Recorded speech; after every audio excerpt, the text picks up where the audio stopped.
Di dunia Liga Premier, garis antara kejayaan abadi dan kehancuran finansial itu tipis banget.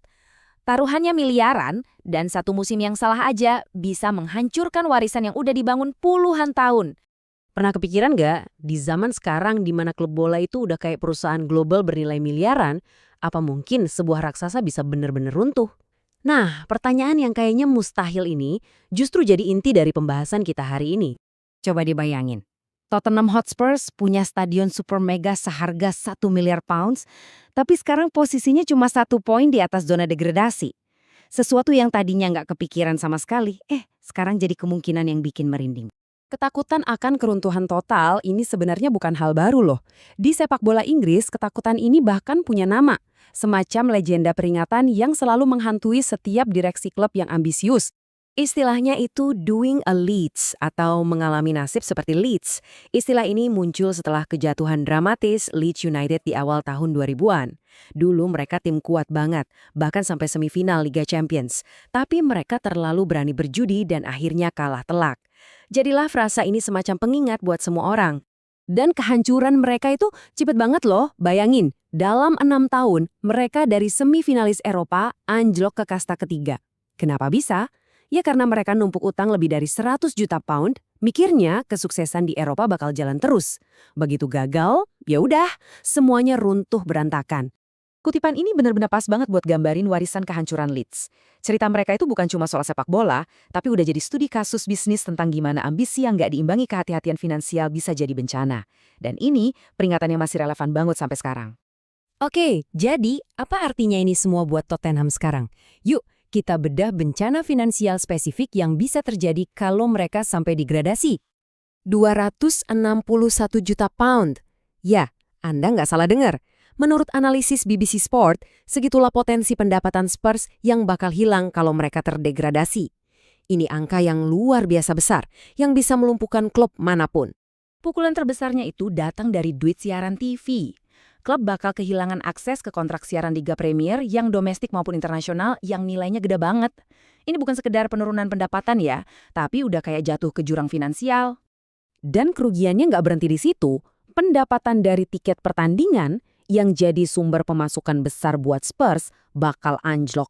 Kontrak-kontrak komersial dan sponsor besar itu biasanya punya klausul yang langsung memangkas nilainya begitu klub degradasi. Dan tentu aja, uang dari kompetisi Eropa ya langsung hilang jadi nol. Nah, ini dia inti masalahnya. Di satu sisi, tagihan gaji pemain itu gede banget. Di sisi lain, pendapatan klub tiba-tiba runtuh.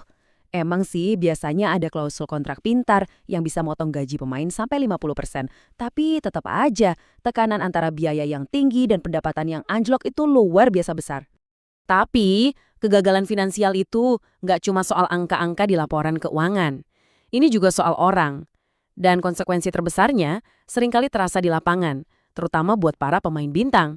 Jadi, apa yang terjadi sama para bintang kalau klubnya jatuh? Ya, pertanyaannya jadi nggak terhindarkan. Pemain-pemain kelas internasional dengan ambisi besar jelas nggak mau main di divisi 2 kan? Akhirnya, ini memicu penjualan besar-besaran, yang nggak cuma melemahkan tim, tapi juga bikin perjuangan buat balik lagi ke puncak jadi jauh lebih sulit. Dan kita nggak ngomongin pemain biasa. Ini pilar-pilar tim. Kapten klub Christian Romero, playmaker kuncinya James Maddison. Aset-aset berharga kayak mereka ini hampir pasti bakal dijual ke klub rival. Ini sama aja kayak melucuti kualitas skuad sampai ke tulang dan bikin proses bangun ulang tim jadi tantangan yang raksasa banget. Tapi, apa kejatuhan kayak gini selalu berarti akhir dari segalanya? Ternyata nggak juga.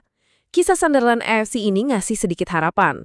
Sebuah klub yang pernah sampai di titik terendah, tapi berhasil bangkit dengan cara yang luar biasa. Coba bayangin, 5 tahun lalu, Sunderland itu kondisinya berantakan banget. Mereka terjebak di kasta ketiga, budayanya hancur, infrastrukturnya rusak. Pokoknya udah kayak kapal karam deh. Tapi hari ini, mereka bersaing buat kembali ke Liga Premier. Gimana caranya? Semua dimulai dari kepemilikan yang punya visi jangka panjang, bukan cuma mau perbaikan instan. Terus, mereka menerapkan model rekrutmen yang cerdas dan metodis.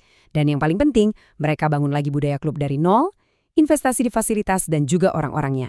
Seperti yang ditekankan oleh ahli keuangan sepak bola Kieran Maguire, jalan untuk kembali itu bukan proyek satu musim doang. Ini proyek multitahun yang panjang dan susah. Ini makin negasin betapa pentingnya untuk menghindari kejatuhan itu dari awal. Dan semua ini membawa kita kembali ke pertanyaan awal. Kisah Leeds menunjukkan kerapuhan sebuah klub di masa lalu, situasi Spurs menunjukkan risiko nyata saat ini, dan Sunderland menunjukkan betapa sulitnya jalan untuk bangkit kembali. Jadi, di era sepak bola modern yang serba miliaran ini, apa benar ada klub yang terlalu besar untuk gagal?